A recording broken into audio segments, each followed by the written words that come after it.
Hey you, and welcome to this video where I will help you out how you can create a Telegram account. And for this, make sure that you downloaded the app, and after this we want to start messaging, so tap on this.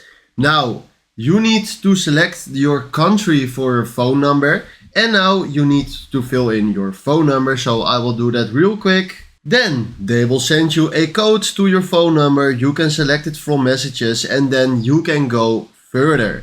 Alright, then right here fill in your name. My name is Help Me Out from YouTube, so I will fill in that. Then tap on allow. Allow again. Don't allow. And right now we just created a Telegram account.